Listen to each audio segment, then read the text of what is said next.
Bonjour, bonsoir à toutes et à tous. Nous avons le plaisir d'accueillir à la station Ozone Marcel Gauchet.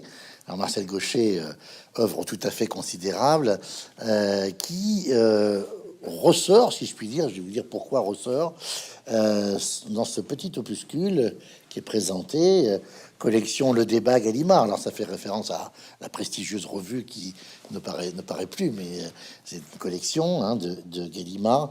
La droite et la gauche, histoire et destin. Alors pourquoi ressort?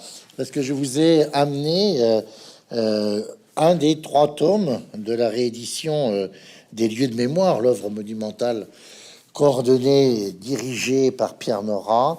Et vous voyez qu'entre ces petits post-it verts et jaunes, eh bien, c'est l'équivalent du texte qui est réédité ici. Ça a été, on en parlait avec Monsieur Gauchet tout à l'heure, écrit à peu près il y a une trentaine d'années, puisque c'est en 91-92 que ces textes ont été écrits et publiés.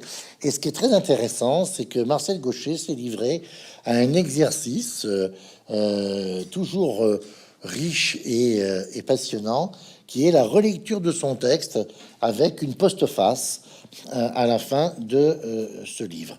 Donc, on va reprendre à la fois votre thèse principale, Marcel Gauchet, et puis votre postface à partir de la page 139 du présent ouvrage.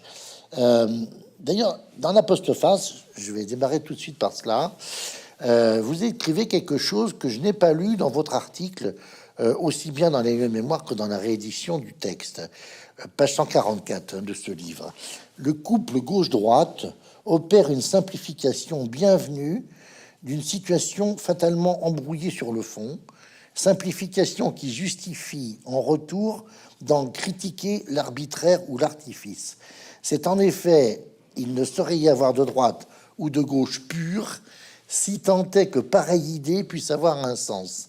Droite et gauche mêlent forcément des composantes idéologiques disparates.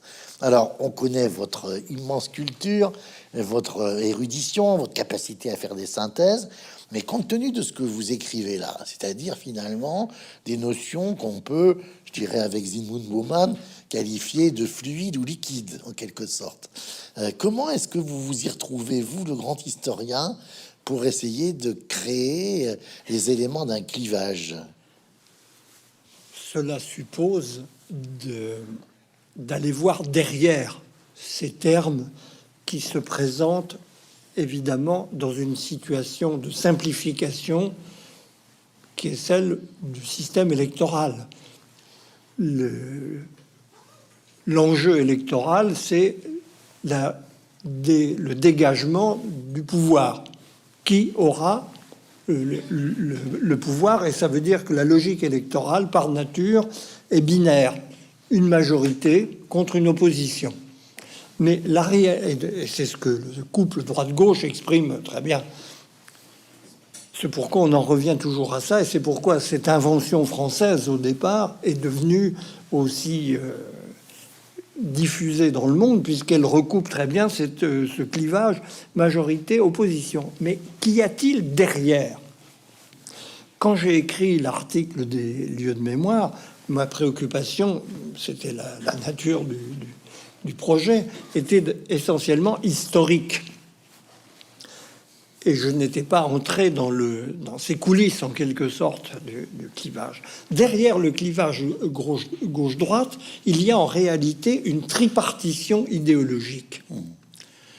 Notre système de représentation politique dans les démocraties, je m'exprime grossièrement, vous me le pardonnerez, il faut bien être bref et simplificateur, comme dans les élections. Notre système de représentation idéologique dans le monde démocratique recoupe en fait toujours une tripartition, fondamentalement. On a des conservateurs, on a des libéraux, et on n'ose plus dire aujourd'hui vraiment des socialistes, mais en tout cas des progressistes, en tout cas des gens qui croient dans la capacité de l'histoire d'opérer des ruptures, des sauts, des transformations. Et c'est cette tripartition qu'il faut faire entrer dans le corset d'un clivage binaire, puisqu'il y a toujours une majorité et une opposition, ou des oppositions. Je rebondis sur ce que vous dites avec l'expression « il faut faire entrer », parce que vous nous dites finalement très vite, dès la page 11 et 18 de votre travail, ce n'est que au XXe siècle que nous employons véritablement cette notion de clivage droite-gauche, mais vous dites de manière anachronique en somme, pour décrire des situations remontant à la Révolution de 1789, alors que cette différenciation a connu alors, vous dites-vous, page 18, un emploi que vous qualifiez de circonscrit qui, loin de fonder une tradition, eût pu rester sans lendemain. Donc, d'une certaine façon, à la fois, on va y revenir, on se trompe un peu sur l'origine du clivage, et si je vous ai bien lu, on utilise des catégories opératives pour comprendre et décrire des situations historiques passées avec des termes qui n'ont pas été employés à l'époque. Est-ce que c'est bien ça? Oui, tout à fait. L'origine du couple droite-gauche en France relève d'un véritable mythe d'origine, d'un récit de fondation qui ne renvoie à aucun événement historique, et on peut reconstituer très bien la genèse de ce mythe. Elle est très simple à identifier. Elle est le fait en fait de deux auteurs, à un moment donné bien précis. Et je me suis fait bien après le reproche quand j'ai écrit la version initiale de ce texte de ne pas insister sur ce point. J'ai eu la naïveté historienne, très fréquente chez les historiens, de penser que la vérité des faits, telle qu'on pouvait l'établir, suffisait sans avoir à prendre la peine de critiquer les représentations établies, comme si, en quelque sorte, la vérité factuelle se substituait à l'erreur historique. L'erreur est toujours beaucoup plus forte que la vérité, il faut le savoir chez les historiens. Mais dans le monde entier, bien sûr. Des fake news. Alors, les deux auteurs, pardon, c'est Buchez et Roux. Voilà. Donc, le mythe d'origine, c'est que au moment du vote sur le veto royal à l'automne 1789, les députés se partagent pour les opposants et les partisans du veto. Les opposants étant la gauche et les partisans du veto royal, les royalistes, disons, attachés à la prérogative du souverain, étant la droite. C'est complètement faux. Je veux dire, ce qui caractérise les assemblées révolutionnaires, même si, en effet, ce vocabulaire va un peu fonctionner du point de vue des journalistes politiques de l'époque. C'est ceux qui décrivent les débats dans les assemblées révolutionnaires parlent d'ailleurs plus en général pas de droite et de gauche, mais de côté droit et de côté gauche. Mais les députés ne se rangent pas du tout de cette façon. D'ailleurs, ce qui en témoigne le plus simplement, je n'entre pas dans le détail compliqué de cette histoire, ce qui en témoigne le plus simplement, c'est la dénomination qui va faire fortune, c'est la montagne. Bien sûr. La montagne, c'est les gens qui se mettent le plus haut dans les travées. Pourquoi? Pour être du côté des... Ils sont au départ minoritaires, il faut le dire, dans la Convention. Ils se mettent du côté des tribunes populaires. Et de ceux qui gueulent, pardon. Et de ceux qui gueulent. Ben oui, ouais. mais ils ont le renfort des tribunes derrière eux. Donc ils peuvent couvrir la voie des gens des premiers rangs, qu'on appelle d'ailleurs pas du tout la droite, mais le marais. D'accord. C'est ceux qui sont au fond. En quelque sorte. Donc le classement est plutôt vertical que latéral. Vous expliquez même d'ailleurs qu'il y a un débat pour savoir comment on organise l'hémicycle.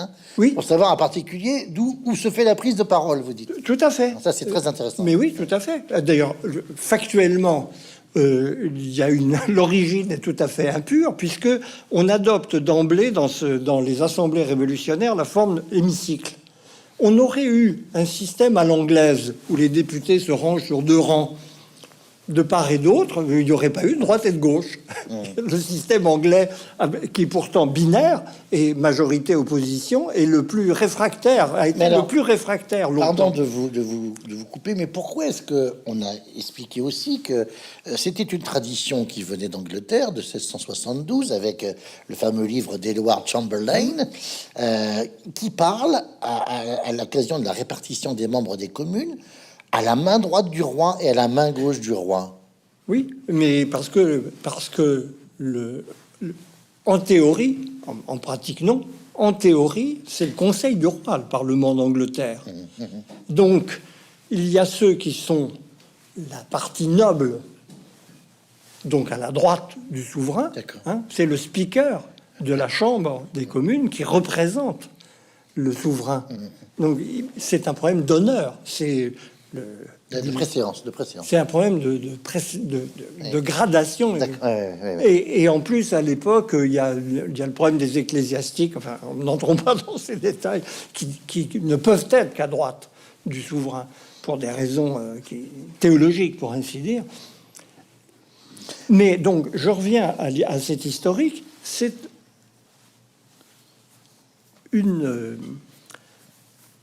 deux auteurs d'une compilation du 19e siècle, 1835 exactement, hein, qui a eu un succès immense au 19e siècle, qui établissent en fait, en se basant sur des sources d'époque qui comprennent pas très bien d'ailleurs, mais peu importe.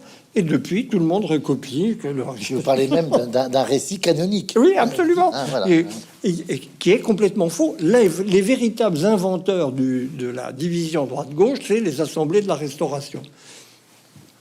Alors, je continue cette histoire qui est assez passionnante, au point d'ailleurs que dans votre postface, vous prenez la comparaison avec un jeu d'échecs. Hein, comme quoi il y a toujours une case qui se libère vers la droite et ça glisse de gauche à droite. Hein, voilà. Hein. Je vous lis page 27. C'est la gauche de la législative scindée de son extrémité gauche qui est devenue cette fois le côté droit. Dites-vous, pour la législative. Je rappelle que la législative, c'est cette assemblée qui suit la constituante, 1789-1791, et puis après 91-92 jusqu'à la Convention. Et vous dites, encore page 27, jusqu'à la faveur du coup d'État du 2 juin 1793 et de l'arrestation des Girondins, est-ce que à ce moment-là, la droite s'évanouit? Comment vous expliquez ce glissement, j'allais dire, de gauche à droite, où il y a toujours une force qui vient remplacer la gauche et qui pousse la droite vers la droite, qui pousse la gauche vers la droite, et la droite vers la sortie, et la droite vers la droite, c'est ça, vers la guillotine éventuellement. Là, dans le cas précis, oui. C'est une histoire qui va se continuer, pour laquelle on a même créé un concept que la science politique a recueilli pieusement. On parle du sinistrisme de la politique française, puisque... Il faut expliquer ce que ça veut dire. C'est pas que c'est sinistre. Hein. non. C'est une étymologie. Latine, qui c'est un de nos grands politistes qu'on doit cette formule, avec François Gauguin, qui enregistre ce fait que l'axe politique français s'est continuellement déplacé vers la gauche, de telle sorte que ce qui était la gauche, il faut savoir, partons de quelque chose de très simple, qu'un auteur qui est aujourd'hui une figure canonique du libéralisme de droite, Benjamin Constant, siège à l'extrême gauche dans les assemblées de la Restauration. Hein? Donc, évidemment, aujourd'hui, Benjamin Constant, je ne sais pas évidemment quelle serait son analyse. Il serait quand même un peu de Zemmour. Il serait plutôt de ce côté-là. Donc, l'extrême gauche est devenue la bonne droite, et la gauche a sans cesse créé une force qui renouvelait le clivage, en créant aussi la confusion, hein, comme beaucoup de gens. Il y a eu toutes sortes de jeux de mots sur la formule que les gens il y a eu les véritables gens de gauche sont obligés de siéger à droite parce qu'il y a des gens plus à gauche qui les repoussent de l'autre côté. Ça a été une véritable une loi dont le problème est de savoir si elle est toujours valable. Alors ça, on va y venir parce que vous expliquez bien qu'il s'est sans doute opéré une cassure. Oui, à partir de 45, on va y venir. Mais je reste encore dans la dimension historique parce que vous dites les choses changent en ce qui concerne non plus simplement la représentation de faits passés, mais la réalité contemporaine de l'époque. Les choses changent autour de 1900 et avec l'affaire Dreyfus. Et vous dites en particulier les législatives de 1906 sont très importantes et très intéressantes. Alors, je voudrais que vous disiez un mot, cher Marcel Gauchet, de quelque chose que nous connaissons bien quand on fait des recherches en sciences politiques et en histoire politique, c'est le fameux Baraudet, parce que c'est un indicateur extraordinaire au moins de la manière avec laquelle les politiques du temps se nomment et se désignent. Et c'est important dans la caractérisation, je crois, de la droite et de la gauche. C'est quoi le Baraudet? Alors, Baraudet, c'est un député républicain de Lyon, dont l'élection a été un événement politique. On est dans la France des années 1870, au lendemain de la Commune. La République n'est pas encore vraiment établie. Et Baraudet fait une proposition qu'on ne peut pas refuser à l'Assemblée en disant il faut qu'on rompe avec les mœurs parlementaires qui avaient été ceux des prédécesseurs, en disant clairement, c'est une motion contre le clientélisme électoral, en disant clairement quels sont nos engagements et notre identité politique, nous représentants du peuple. Donc on va recueillir les professions de foi. C'est une obligation légale à l'époque. Pour être candidat, il faut faire une profession de foi où on résume en deux feuillets les convictions dont on se réclame et le programme que l'on entend défendre dans l'Assemblée.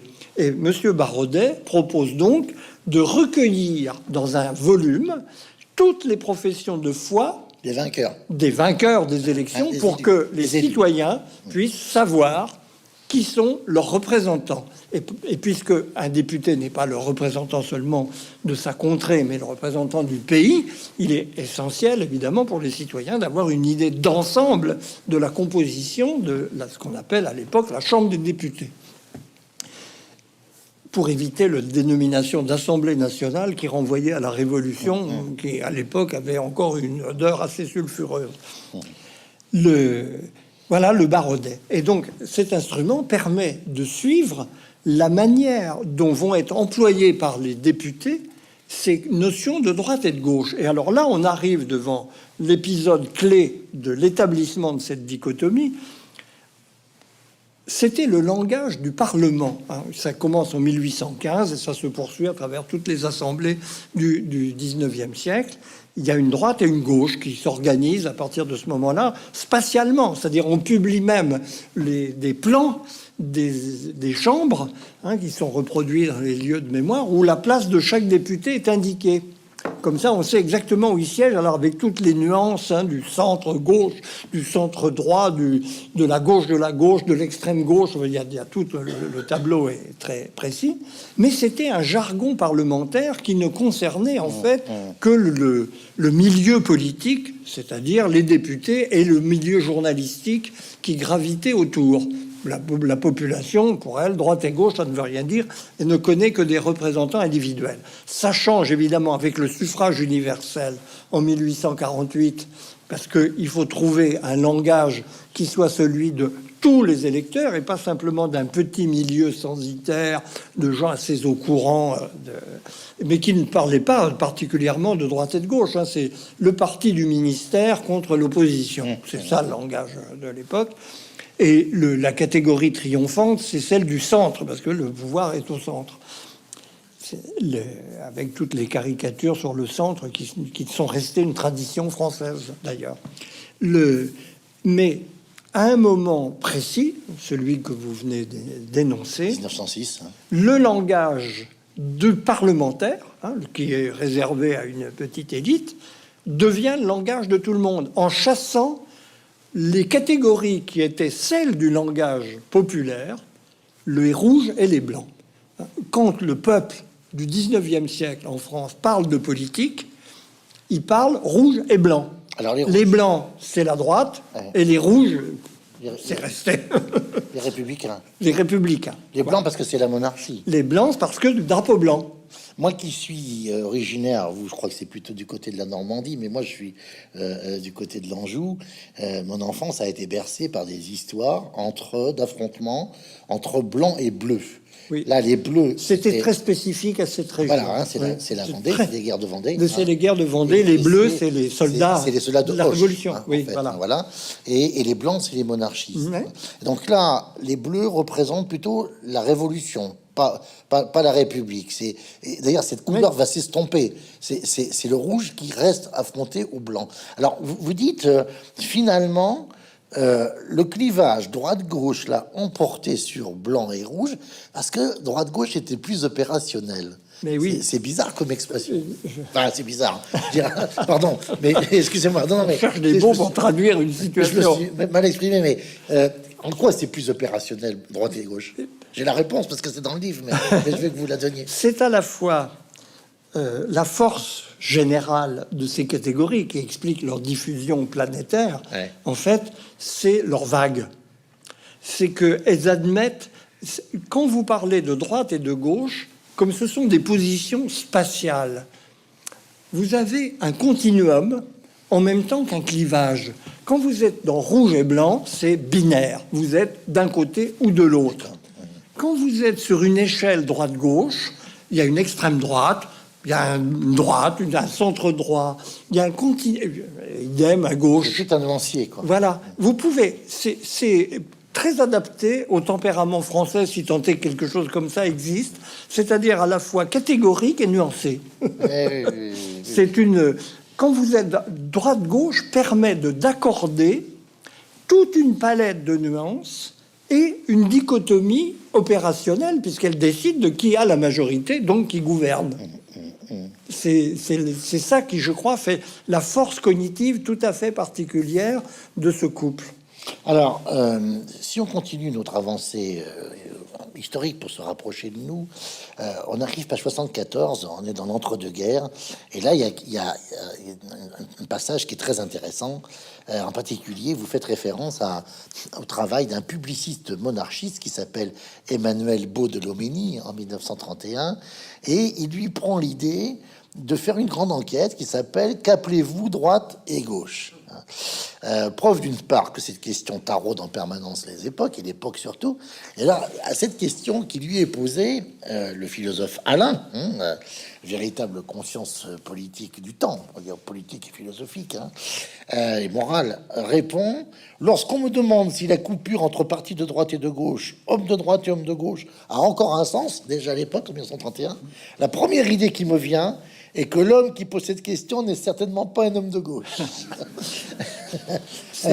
Alors, qu'est-ce que veut dire le fameux Émile Auguste Chartier, là, Alain? D'autant que, vous rajoutez, vous, page 75, que Thibaudet, autre grand observateur de la vie politique faisant autorité, avait proposé de répondre à la question posée en 31, attendant de voir les élections de 36. Vous dites la distinction droite-gauche est plus vivante, plus centrale, plus sacrée que jamais. Pour tout dire, elle est devenue inexpugnable. Alors, qu'est-ce qui se passe dans les années 30 qui va forger un peu comme une loi des reins ce clivage? Alors, il faut se revenir à la situation qui est celle de 1919. On sort de la guerre et il y a eu l'union sacrée. Par rapport à une période antérieure, celle de la République radicale, marquée par d'une violence politique particulièrement forte, puisque on a eu l'affaire Dreyfus et la séparation. Donc, plus la montée du socialisme, des rouges, l'ancien langage. Donc, la période de 1900-1914 est une période d'affrontement politique, y compris quelquefois dans la rue. Il y a des morts. dans les manifestations politiques, dans la répression des violente. grèves, etc. C'est une époque de conflictualité intense qui s'interrompt avec l'union sacrée de la guerre. Et au lendemain, en 1919, les élections amènent une chambre patriotique où c'est la droite, en fait. Mais on ne l'appelle même pas la droite. C'est le parti patriote contre les gens qui continuent de s'accrocher à de vieilles étiquettes. Et du coup, il y a eu 10 ans de flottement sur la définition des partis dans selon la dichotomie droite-gauche. D'autant que apparaît un nouveau protagoniste décisif dans le paysage, le Parti communiste, qui renvoie à droite le Parti socialiste qui figurait auparavant l'extrême gauche. Et le Parti communiste arrive dans la politique avec une critique virulente de la fausse gauche, et de l'opposition droite-gauche. C'est une mystification. Tous les autres partis, c'est des partis bourgeois, donc ils disent qu'ils sont pas d'accord, mais en fait c'est pareil. Et c'est petit à petit que le Parti communiste, dans les élections de 36 justement, va reprendre à son compte en disant nous sommes la vraie gauche. Tous les autres, c'est de la fausse. C'est en fait les partis bourgeois. Mais quand Alain, donc il y a à ce moment, on comprend très bien la raison de l'enquête de Baudelomini, qui est lui un journaliste d'extrême droite, hein, et pour qui la lancée patriotique de la Grande Guerre doit effacer ces vieux clivages qu'il n'aime pas. Et il n'est pas faux, et c'est ce que pointe très bien malicieusement Alain, il n'y a à de certains égards, la droite, c'est presque toujours récusé comme droite. Oui, justement, on va y venir, parce qu'on a l'impression que c'est la gauche qui invente la droite. Oui, à beaucoup d'égards. Enfin, c'est raccourci, hein, mais... Oui. Alors, la gauche, on peut dire ça plus exactement, la gauche se réclame d'une identité doctrinale, donc d'une position très marquée, alors que la droite oscille sans arrêt entre le pragmatisme.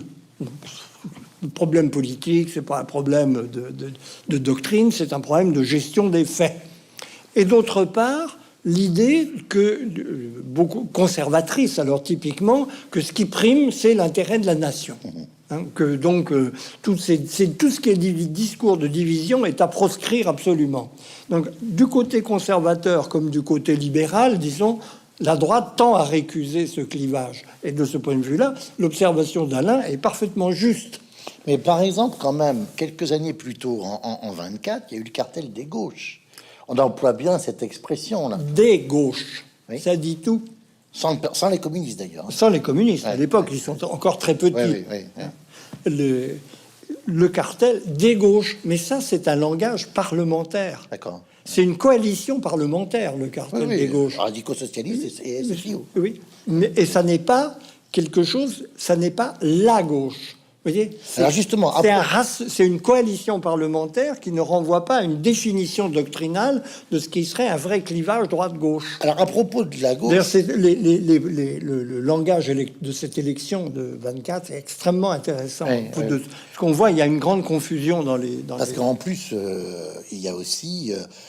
la carte ou la variable anticléricale qui ressurgit, rupture des relations diplomatiques avec le Vatican. Avec le Vatican, enfin c'est quand même très lourd. Là. Oui. Mais justement, à propos des gauches et de la vraie gauche, vous montrez très bien dans le livre comment, en 31-32, le Parti communiste, qui était sur une stratégie classe contre classe, hein, véritablement... accompagné d'ailleurs, c'était la SFIC qui se transforme en PCF, mais c'est aussi concomitant à l'engagement du PCF, de la SFIC contre la guerre du Rif, etc., à la fin des années 20. Le PCF constate en 32 aux législatives, d'ailleurs il maintient des candidats au deuxième tour, ça fait élire des députés de droite, et cette stratégie finalement... je pense que, enfin, à la fois Fried, Clement et Staline surtout considèrent qu'il faut en sortir. Donc, après avoir pourtant pas bougé en février 34, le PC en 35 rentre dans une stratégie d'union des gauches. Hein, voilà. Hein. C'est la création de la formule. L'union des gauches triomphante, ça Oui. s'appelle, vous dites très bien. Et parle d'une régénération des gauches par l'extrême gauche. Voilà. De toute façon, voilà. Hein. Parce que on est à l'époque stalinienne et les virages à 180 degrés ne font peur à personne. Sur les chapeaux de roue. Et alors, il y en a quand même qui volent hein, Oui, dans les il y en virages. a qui hein. ne suivent pas. Il y en a qui ont du mal à suivre. Hein. Et là, il y a une très belle phrase, page 82, je me permets de vous citer, ouvrez les guillemets, de pourfendeur de la gauche, entre guillemets, qu'il était, le PCF va bientôt devenir